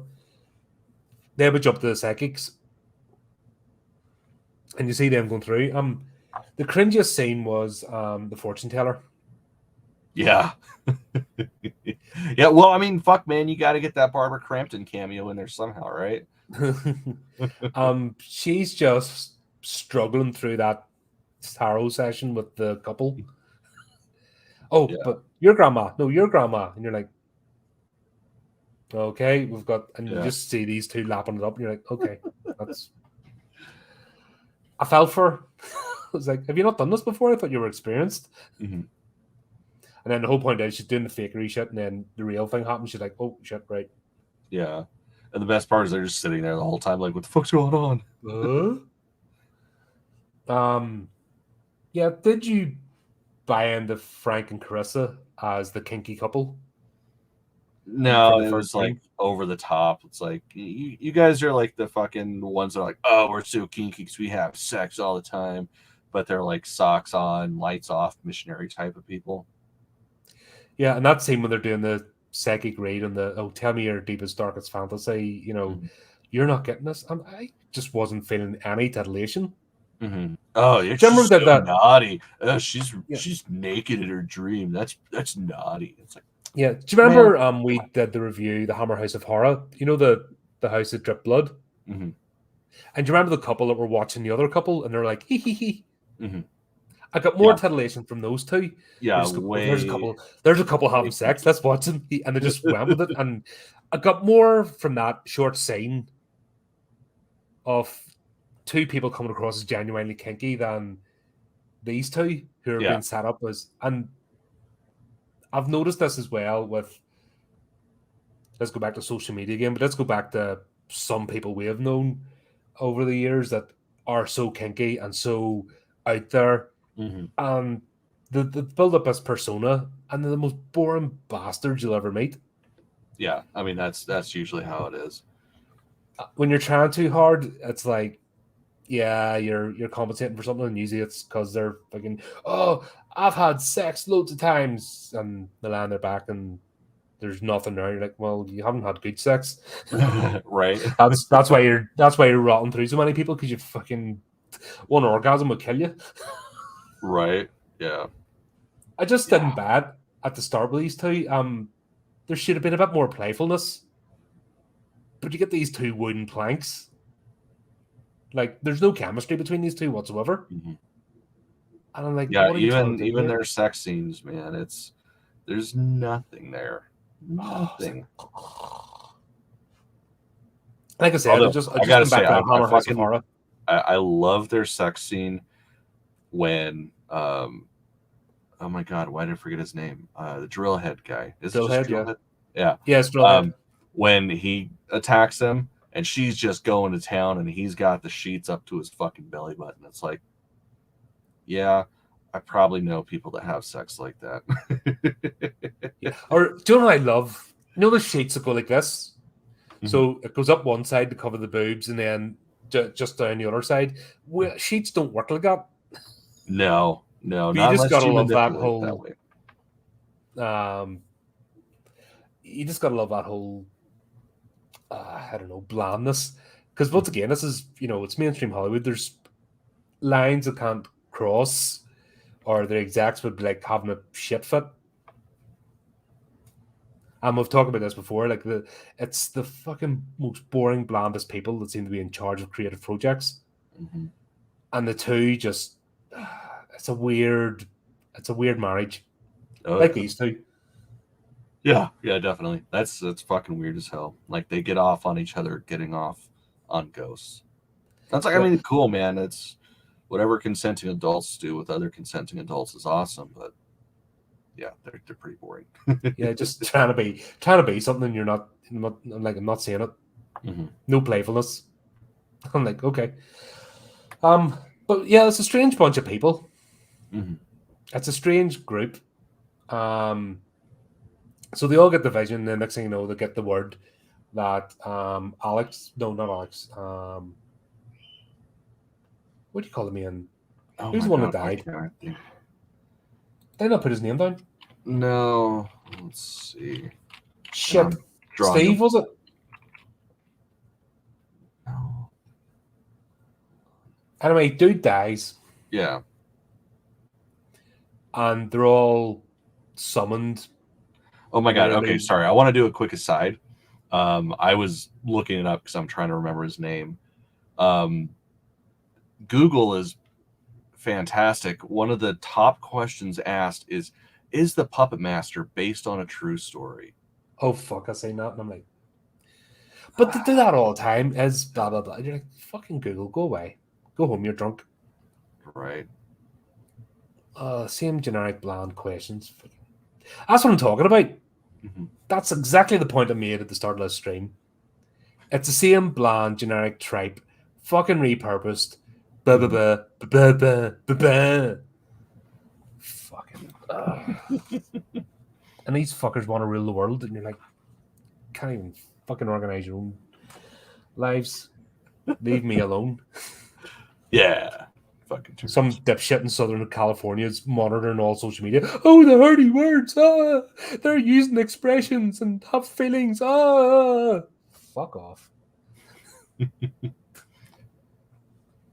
This channel's never getting monetized, by the way. No. So buy our shit, buy our merch, fucking support our artists. That's what we're here for, just to fucking stick it in the eye. When Fucknut starts actually selling some of his stuff, keep trying to talk him into. Because you're actually a bloody good artist, and you fucking Neil Gallagher. There we go. That's who it was. Neil Gallagher is the guy that died. And yeah, one of these days I might actually try to. It's so hard, man, because like I can't have a storefront because there's no fucking money in it. Well, there's a lot of money in it, but it wouldn't go in my pocket. Like, helping my wife with her stuff that she was doing for a while. You make $20 off of something, and having a reasonable storefront, it ends up costing you $40 plus shipping to send something to somebody with fees and all that. So it's very hard to find the motivation to list anything. Yeah, true enough. It's just there's always ways, but it just, like I said, man, it's just a shame that you've so much cracking stuff out there, and it's like nobody gets to see it. Case in point. Yeah. But yeah, we get all these people. Neil dies. They're all brought back to the hotel. Isn't it funny the way they all come back? Yeah, Like like all at the same time. if I'm never going back to a workplace I've been in before. If somebody died, I'd be like, oh, it's a shame. Well, I get it with No them desire. because it's for them. It wasn't just like, oh, we're work associates. It's like they're trying to uncover like secrets of necromancy, immortality. So I mean, it's a pretty big deal. Like he calls out for everybody. It's like, oh fuck, maybe he figured it out, and then they all find out, oh, motherfucker killed himself. Yeah, and they're all psychically linked. I was kind of loosely wasn't really played with. That was the Yeah, thing. I mean, They're all really psychically about the. linked, but it was loosest of uh, bringing that on board, Mhm. which might have taken a wee bit more setup, I think, I mean, because there's plenty of time. you kind of get it with Alex. Like he's sort of the glue that binds them together. Like Neil Hmm. is the leader essentially because he was the one that was really doing all the research for the He ancient was the Egypt obsessive. He was the one shit. that was Yeah. deep into it. And then Alex, the one with the dreams, which it's funny because his shit changes. Like from the beginning, it's like, oh yeah, it's dreams. That's his psychic ability. Towards the end of the movie, he's like wide awake and running and just has these random flashes. And it's like, okay, so which is it? But whatever, I can Yeah, accept. almost like lucid dreaming. He doesn't know when he's asleep or awake, but it's the Mhm. visions of the future. It was interesting that, like I said, it was good the way they give the quick intro. Mhm. To each of the characters. It was weird the whole coming back. It took a minute to get into Mhm. when they all sort of came together again. There's a wee bit of a bump in the road. Well, part like the sound is off. Like that's one thing that always does kind of get me about that is like that first like when they all get back to the hotel and they're meeting Hmm. Gallagher's wife, the sound is not perfectly synced, just enough that it's like, oh god, this Yeah, sucks. it takes till after the dinner scene Uh-huh. to sort of get back into it again. Hmm. Yeah, that must be. I just found something about them arriving in a hotel and they have dinner. It j- yeah, you're kind of jarred, aren't you? You're like, oh, hold on, what's going on? I'm not quite with it. Now you mention it, yeah. Well, the thing that at least for me that would always like reel me back in is post dinner scene. They're examining the body and shit, and Dana or Dana, whatever the fuck her name is, I always forget, takes that long ass pin and is like, well, let's check to make sure he's dead, and just whop. It's Straight in there, like so effective. Like it's so just that's brutal, but it's such an easy gag, but it's so effective. Like yeah, it's so good. and that would get you kicked out. You even thought about doing that in a funeral, especially back over here. Yeah, Oh god, you would he'd get probably be jumped getting on. arrested or some shit. Oh yeah, you'd be in. Well, you'd hope the police get to you first because the friggin' family just tear you to bits. They're in the Mhm. spot. In Oh fact, yeah, they just casually, yeah, fucking doing it. Think. yeah, and everyone's just Um, like, what the fuck. and the way they just went along with it. Mhm. Dana was an interesting one. Mhm. Yeah, For she's out she's of all of them, she's probably my favorite because she's so over the top and so fucking goofy. And it's like you wonder the whole time, is this an act or does she actually believe this shit? Like it's always kind of like I don't know. yeah. Um, you kind of get that if you meet pagans. Yeah, yeah. It's like how much of this is the act to be part of the group, Hmm. and who's the true believer here? Because you can never tell with them. Hmm. They're so blessed be, and got this fucking. They're worse than Christians actually Yeah. for Well, the the thing is, good guy it's badge, like and with Christians, at least you know where they stand. With pagans, it's like you're literally using a blanket term to describe yourself.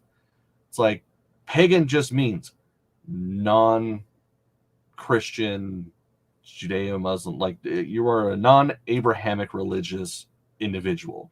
mhm. Like I always love that with kids growing up. Oh yeah, I'm pagan. Cool. What are you? Well, I'm pagan. It's like, okay, cool. That means you don't know. awesome. I'm not talking to you anymore. That's it. You've told me everything I need to know about you. Pretty much. But she's just giving me those vibes. Yeah, I find pagans extremely frustrating to engage with. And it's this whole lure, like Dana, this whole lure of fluff that you're like, okay, I understand ritual, I understand the need, I understand how it's cathartic, but you can't, it's not a crutch, and doing it consistently and getting on like that, like, where do we have the real conversation? Yeah, absolutely. But yeah, she's going about giving it fucking big licks and putting protections on everybody's doors and all sorts, and yeah. the funny thing, it worked. Yeah, I mean, it did. That was the thing, because it actually, the ones that she put the protections on, it's funny that she didn't do everybody. I mean, I understand it, because, you know, like fucking with Frank and Carissa, they're assholes, so whatever. Yeah, they're just cannon fodder. Yeah. Which is a bit of a shame, because there was to me, it was a waste of 2 actors.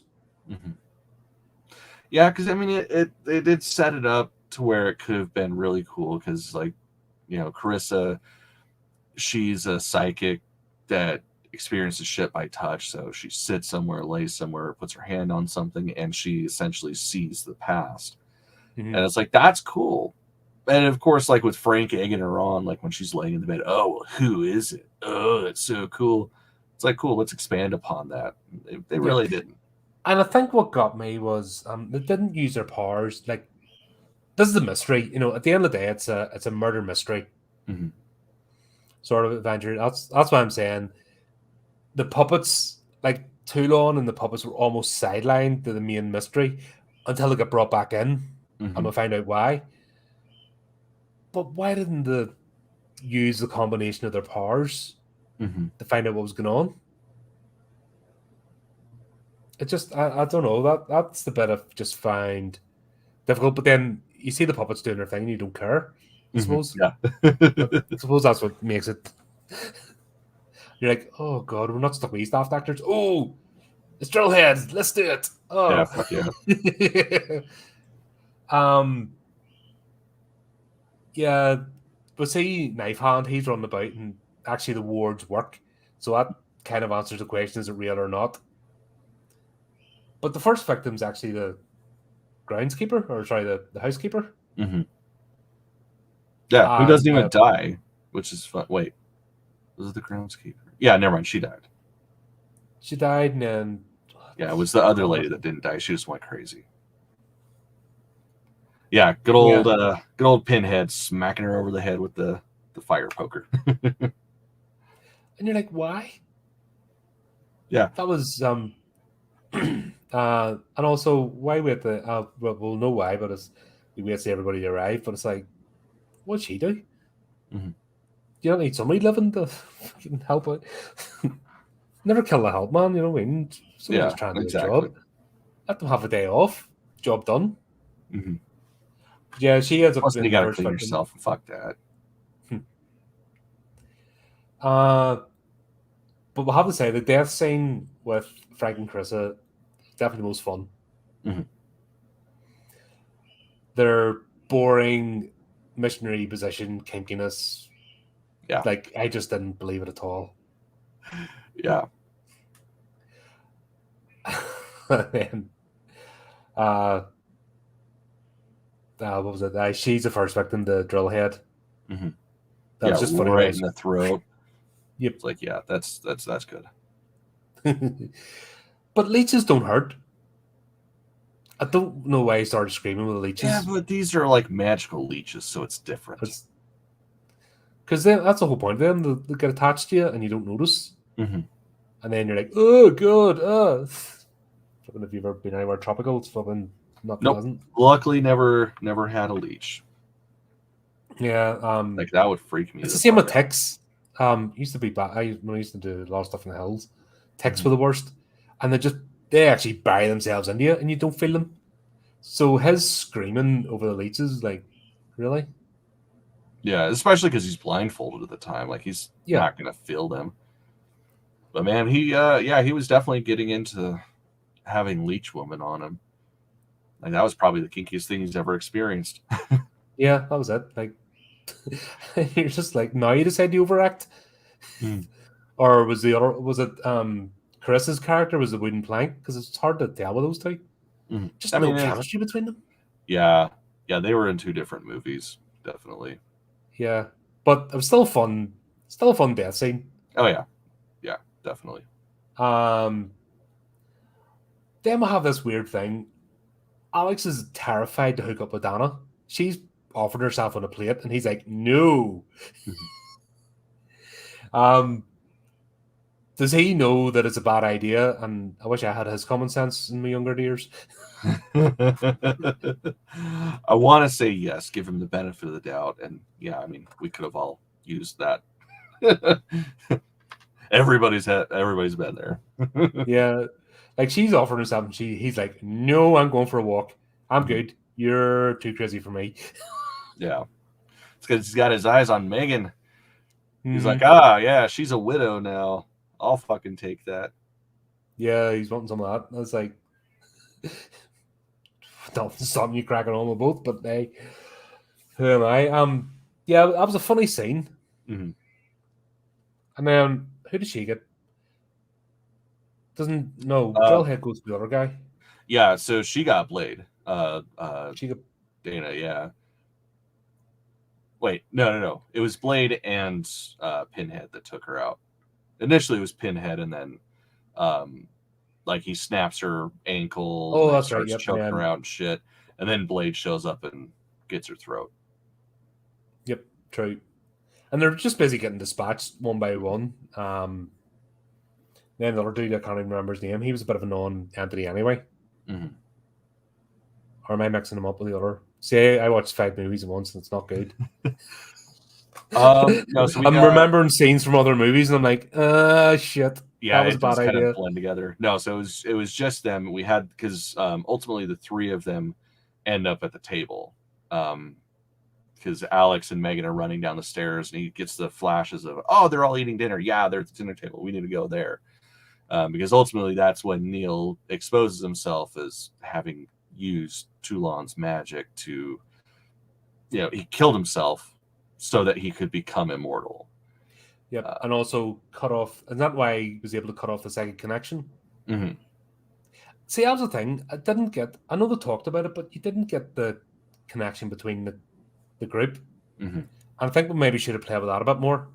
That the fact they could do stuff without saying to each other. I think we need a bit more play with that, because that was a part of the plot that didn't quite work. Mm-hmm. Yeah, because really the only connection between any of that was ultimately with Alex.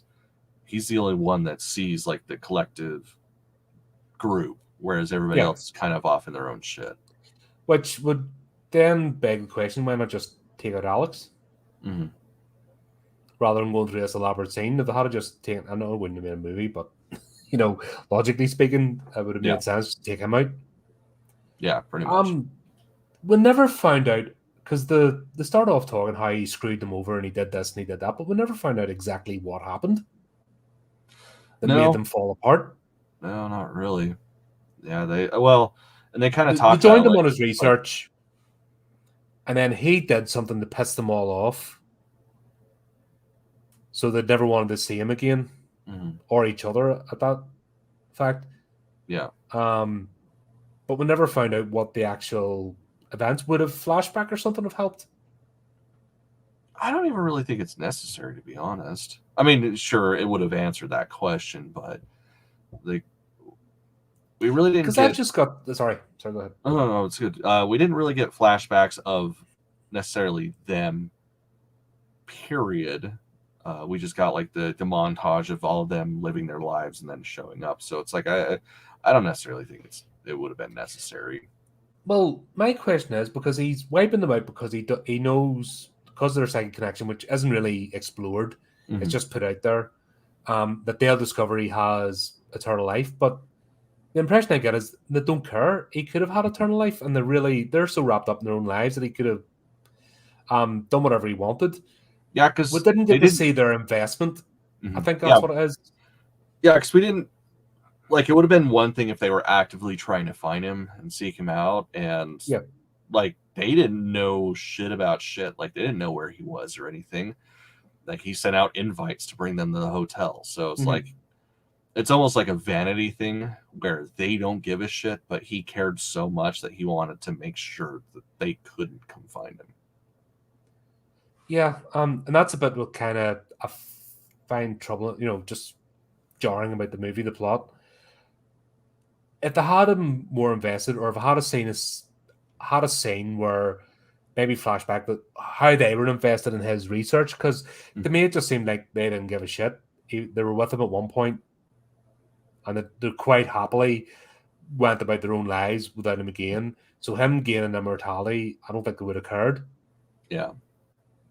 So I don't understand the necessity to bring them back in, and also they didn't explain.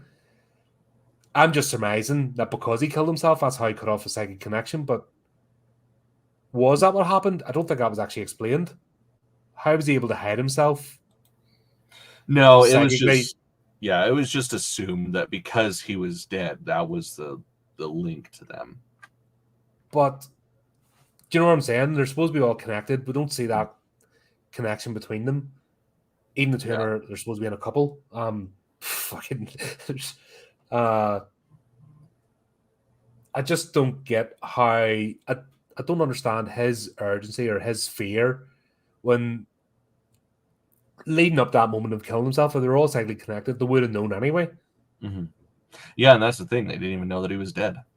Or care. Like, they all showed up thinking, oh, where is he? And then Megan's like, oh, come with me. And then they see the body. And it's like, oh, well, fuck. What was the moving the body about? What was the point of that, apart from just messing with people? I think that was him literally just fucking with them. Like that was pretty much it. He just wanted to get in their heads more before he actually dispatched them. Yeah, I suppose the whole thing, it's more his need, because they were just, he could have done what he wanted, and they were like, he was out of their brains. Yeah. So that's why I'm saying it's almost a separate, this is almost like a serial killer movie. Oh yeah, straight up. And the build up with the puppets, almost like he could have went around dispatching them himself. Like, in the shadows, you don't see it without the puppets. And this could have just been the same movie. Yeah. It's just, and that's what I mean. It, of course, definitely wouldn't have built a franchise, though. No, and to be honest, it would have been forgettable. It's the puppets that made this movie. Yeah. Especially at that time, a movie like this coming out at the time it did, just brilliant. And to give us the characters, I wanted to know more about the puppets than the actual the wooden planks that were brought in. It was interesting though that the bodies that tied together, that basically whoever got control of the puppets could bend the will, and too long before he topped himself, said, well, need to hide you because while you're with me, you're loving and no, sorry, is that part 2? Am I? He didn't really go into detail why. Am I jumping ahead? He just said that. Yeah, you're jumping it. He was just talking about he needed to keep him safe. Yeah, that's fucking watch one movie, Colin. You had one job, Colin. Watch one movie. Dude, it's fucking hard, man. Like I'll be honest, it was hard for me not to start on 2 last night. It was probably, I don't know, I want to say like 1 a.m. when I finished the first one, and not hitting play or start next afterwards was really difficult. Yeah, that was me. Because the only thing that stopped me yesterday was because I had a stream planned and I needed to be sort of in the zone, and step away from a computer from a TV screen for a bit, or else I'd have been balls deep into like 7 or 8 movies. Oh yeah, it's very very easy. Because it's such I know I'm picking apart plot points and stuff here, but that just means that we're engaged and considering. Like that's not a bad thing. If we were just like meh, that's a bad thing. Yeah, true enough. But if you're actually delving deep, then there's some sort of investment. And okay, this is this is engaged something with me, and it's just funny that, like I said, I've lost count of the number of times I watched this, and I'm still coming back to it. Oh yeah, still asking sort of questions and getting something from it. That's how many movies made now can you say will do that? Yeah, not many. Think of I like just one in recent years that kind of like I watched incessantly and always pick up something new from. That's like yeah, it's The just that Babadook. art of storytelling is gone. Mm-hmm. That's what happens once again. You get dipshits. It's frustrating. So, but I'm glad that we have movies. I guess Mm-hmm. like I had a great time. Yeah, it's so good. Like even the aspects that aren't your favorite, it's still like it's forgivable because of the atmosphere and like just the love put into it. Mm-hmm. I mean, this was one of the catalysts for like just the killer puppets, stop motion shit that Full Moon was so known for and still is known for. Um, but this was when there was heart and care. I mean, even like the future ones, like they're cheesy. It just continually gets more and more schlocky, but it's still like you kind of feel the love. With Yeah, this, it's just like this was a labor of love. and the puppets weren't fallible. It wasn't like they were unstoppable kill machines. It could be Mhm. stopped, batted away. Yeah, yeah, Their like straight their up treat them size like was actually their a fucking puppet. limitation. Yeah, like that's the thing I feel like they did really well with it, that we don't really get in a lot of movies that deal with this kind of shit. Like they're always like super strong, and you go to pick it up, and it's like picking up an Child's animal. Play No, these are series, fucking things. Yeah. yeah, the Child's Play series really frustrates me in that aspect because by right, one boot would Hmm. send Chucky flying, and it doesn't happen. Yeah. And the fact you're practically, and he's on top and wrestling, but this actually uses their physicality. One kick and these things are away, but they're resilient and they're cunning and they know it, and they work as Yeah. a team, and that's what makes it believable. Hmm. Because even Pinhead, yeah, he's super strong hands, but he's still fallible. So they need Pinhead to do certain things while Blade jumps on, or the combination Drillhead and Leech Woman working together. Hmm. The work in pairs, they think things through, they have a plan, and you kind of, and that's why I find it funny about the human characters. There's more character and fucking interaction between the puppets Yeah. and expression. Yeah. Like there's more like Leech Woman and fucking Drillhead. There was more chemistry and fucking interaction between those two Right. than Carissa and Frank. They're supposed to be super duper kinky couple. Hmm. Well, it's just so funny too. Like I mean, obviously with Jester, like Jester aside, they're not technically very expressive, but it's so easy to read what they're feeling, even though they can't talk. Like Blade, he smiles, and when he gets really excited, his the spikes coming out of his eyes, which in further sequels is a little bit more explained. But in this, like it's still, even though they're not telling you this is what happens, you pick that up. Yeah, and that's Um, amazing. I mean, That Pinhead is has amazing his storytelling. head is like this fucking big, and there's no articulation on it, but you can still get emotion and depth from that character. That's It's so funny. You can get more emotion from these puppets than the fucking entire Marvel cast. Right? Uh. Yeah. Yeah. Like more fucking actors today have what was I just about the expression between them. A group of them is one of these puppets. Right. Amazing the way it's done. Mm, But that's why I just dove in. I'm like, holy shit, yeah, I'm staying for another couple of movies because mm. fucking I'm Fuck just yeah. having a great time. And it's the puppets. They are actual characters in this, and Mhm. it's amazed that even after all these years, and you go back to it, and you're like, this is still bloody good, Yeah, no, and and I'm it still still holds getting up. Like it's a it's definitely a credit to practical effects. Like I mean, it's literally just in most scenes, it's somebody holding a puppet and their hands off screen, and it's like, oh, look, he's actually walking. Or when you actually see like the full body, like Pinhead crawling out of Gallagher's casket, like that's stop motion. That is literally somebody moving just a cunt hair, two pictures, cunt yep. hair, two pictures, and doing that, like spending hours upon hours doing that, but it works so well, and it's so much less cartoony than if they had just like digitally rendered something like that. Oh, I would hate to be fucking jumping, spinning puppets. That would just break me. Yeah. Like, no. I think that's why I enjoyed Megan so much.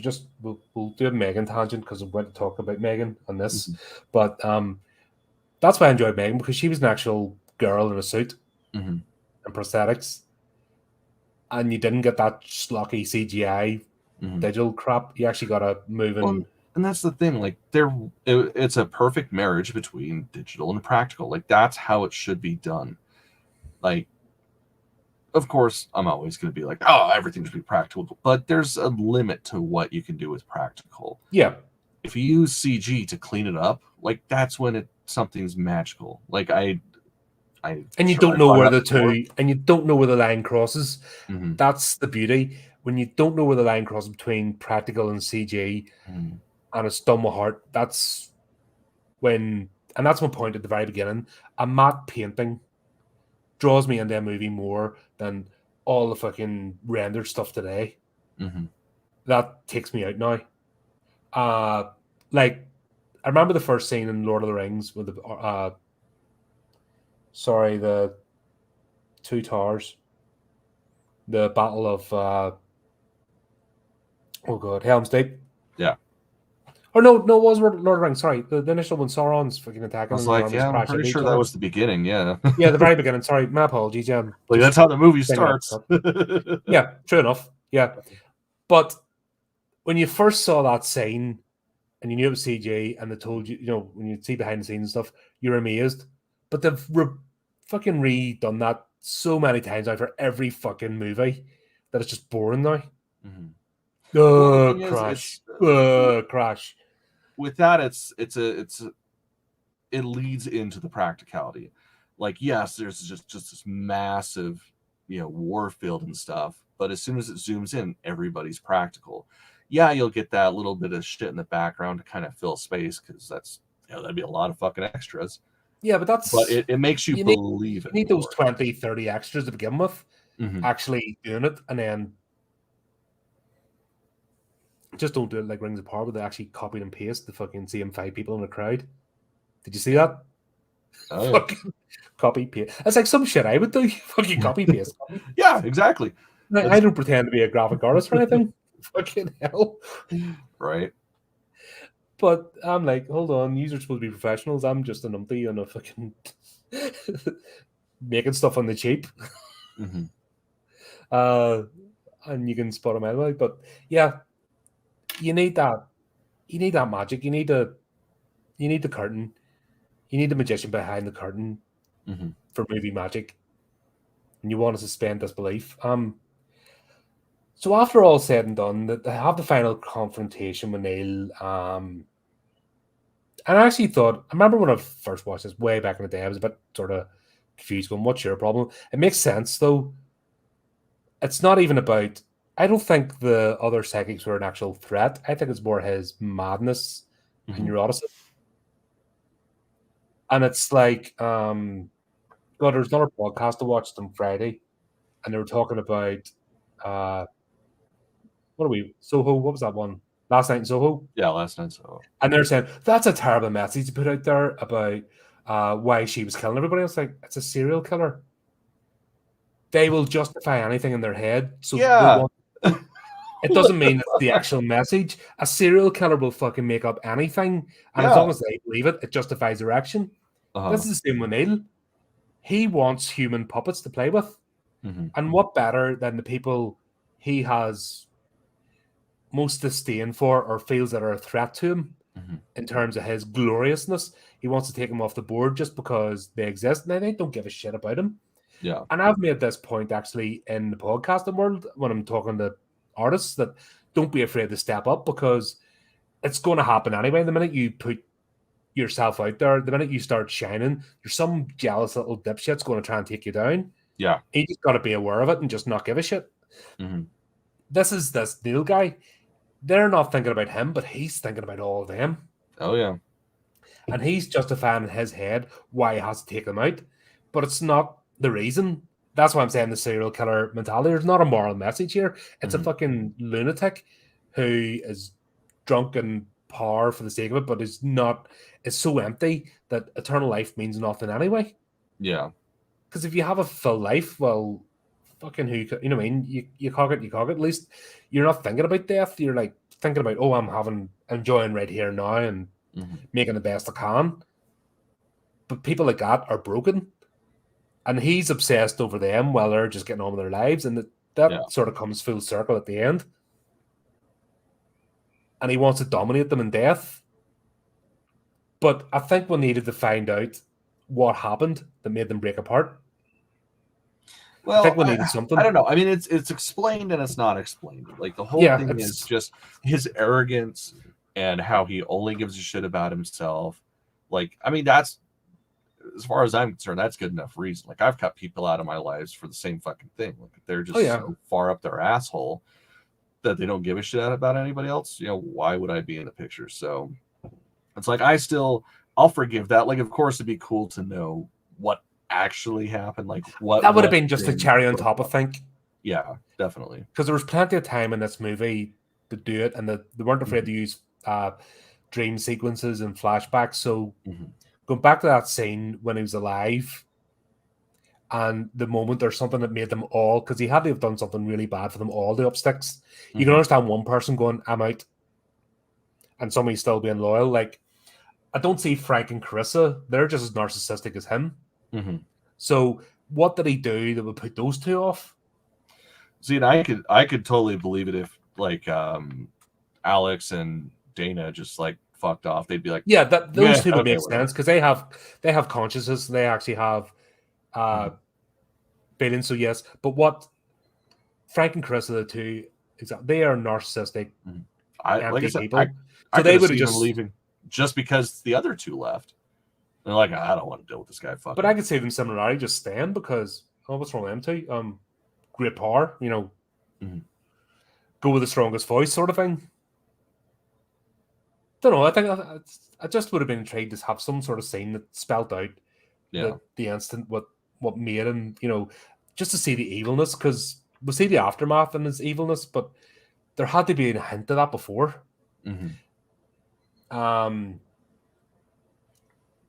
Was Megan a good character in this? She was more of a plot device. She was sort of almost a reason for Alex to not succumb to Neil's power. That's kind of all I feel like she was there for, really. And sort of like to fill in the gaps of the time when the band broke up and, you know, how he ended up at the hotel, how he ended up finding Toulon's trunk and all his research and shit. Like, she was just sort of a plot point more than a character. Which made it a bit weird at the end because obviously it's only her and Alex left. He toddles on. She goes back into the house. Oh yeah, we didn't talk about Daniel's dog, you know. Yeah, the stuffed dog. I don't get taxidermy. Oh man, I'm obsessed with taxidermy, especially bad taxidermy. But I don't get doing it with pets. I can understand the fascination of, you know, preserving, but I don't get doing it with a family pet. Yeah, that's where I draw the line. My wife wanted to do that with one of our boxers, and I couldn't handle that shit. No, like my mom actually has Ralph's ashes, but I couldn't even set the as ashes, you know, just like why I would want to go and put them somewhere. You know, once they're gone. That doesn't bother me as much as like actually like stuffing the corpse. Like that seems weird. Having your pet stuffed and staring at you, and I don't know, I just don't get it. I don't have a problem. Like I said, it's each their own. I don't have a problem as long as it's humanely done. And it's natural causes. I get the fascination of preserving. You know, it's all about preserving, isn't it? At the end of the day, I don't get doing it with pets, and her doing it the way she did it. But I'm coming to the part with the final scene where Megan just decides to pick up the dog, carry it upstairs, and then it comes to life. Yeah. Where was that going? See, honestly, I had never really thought about it. I just thought that was a funny way to end the movie until, going over the show notes and shit, and like you saying that potentially it was setting up for her to be the next character. And it's like, oh my God, I had seriously never thought of that. But that makes sense. Like, all of Toulon's research is there. She understands now what her late husband was doing. Mm-hmm. Maybe she's going to carry on, because why the fuck not? Yeah, she was going to be the next puppet master. Yeah, it'd be interesting, but like I said, these movies are individuals. It's a franchise, but they're individual movies. There's no follow through or plot line. Like Yeah, part three is just. I mean, towards the end, like the last three films, there is a story arc. There's a loose arc between all of them, but yeah, that's the great thing, because you can watch one, you can watch any one of them, just randomly grab one. Yeah, you can take You're each not one gonna as miss an anything. individual movie. Mm-hmm. And like the ones that you might possibly miss something, chances are there's going to be a recap in the beginning anyway. So it's Yeah. like, it doesn't matter. If you want to start with 4, start with 4. Want to start with 5, start with 5. That's a fun one anyways. So Yeah, just jump in. I recommend it. Just it's yeah, I just forgot how much fun I've had. Especially when I'm watching modern movies, even independent ones, and it's kind of hit and miss. Like there's so much bad stuff. It's just like it's slapped on the plate with no care. Mhm. Oh, we just got to put out a movie for the sake of it. Got to feed me ego. But something like this, and the studio, because it's straight to VHS back in the day, I think there was more love because the studios didn't care. Well, and especially because like the studio essentially was just Charlie Band. Like, I'm gonna put something out because I want to fucking put it out. Like, that was his whole. But I don't think this was the era of home movies. Mm-hmm. Yeah, this was when VHS became like, not necessarily like buying them, but being able to rent them was so. Yeah, rent them. There's a massive market. Mm-hmm.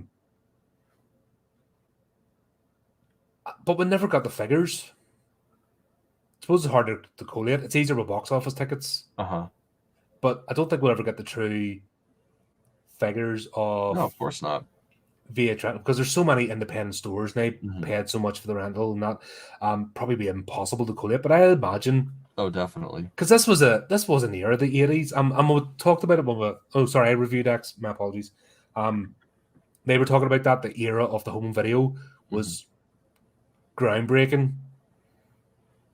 But yeah, these stores, you could make a movie like that, and there was just as much financial gain. But it was longer term. It wasn't the instant hit now. If everything must make its money back in the first weekend. Yeah. I mean, there's no long term thinking now. But these guys were playing the long game.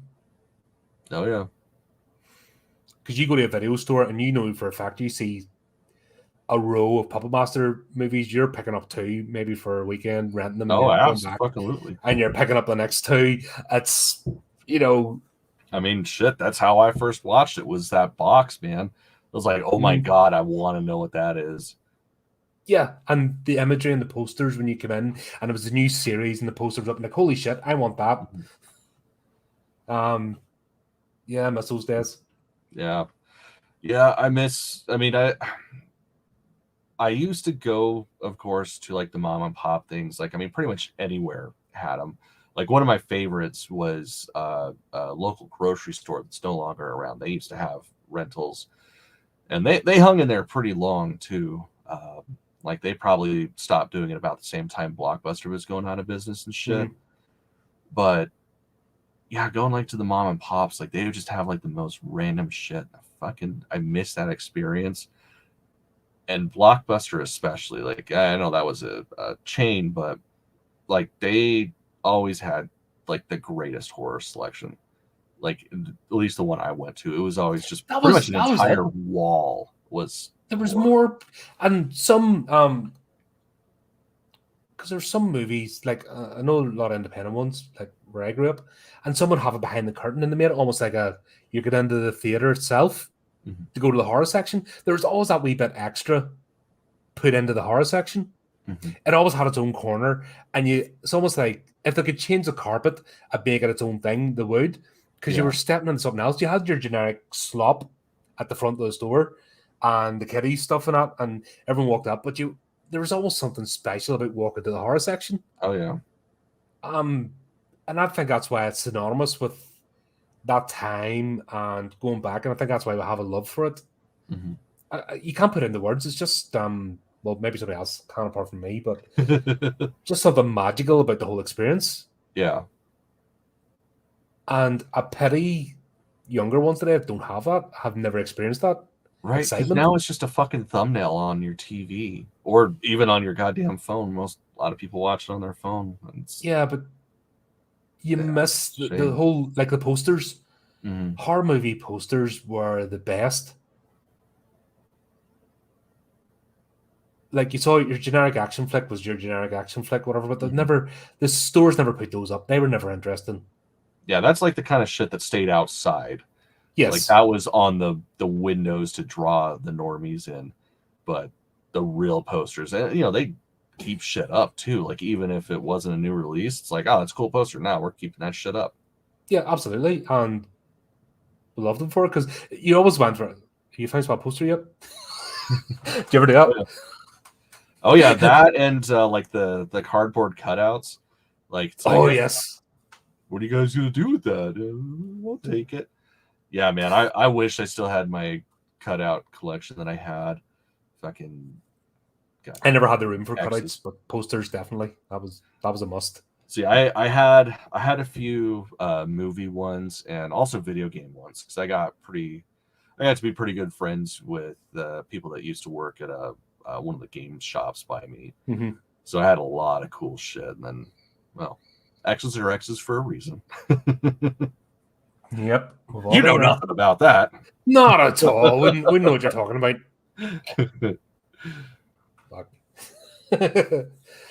The small brain when it like overrides the logic centers. You gotta love it. But there you go. I think that's pretty much it with a review. I think we covered it all. Oh yeah. No, I mean I could wax poetically about this franchise for hours upon hours, but we definitely covered the first movie. And if you guys have never seen it, seriously check it out. I mean, it's on Shudder. I'm sure there's a free code that you can get a week or a month of Shudder for free. Like, just watch it. It's so fucking good. It's the kind of thing you just want to sit down with a big ass thing of popcorn and a soda and just laugh. Absolutely. Just reminded me how much fun. And glad I got to do it again. It was a good idea. I was like, what are we doing this one? We haven't done the Vault in a while. It's good to remember why we'll go back to these movies. Oh yeah. So there you go. That's our review. Hope you enjoyed it. Hope you enjoyed the episode and our little takes in the world and the news as usual. Thanks to everyone watching. Keep up to date, obviously, with loads more. In fact, we're quite busy in April. We've got quite a few things coming up. So I got a couple things. And not just this channel, but we're guesting on other channels as well and doing random stuff. So keep up to date with that. As usual, do the typey clicky things. And until next time, keep it creepy. Keep it horrific.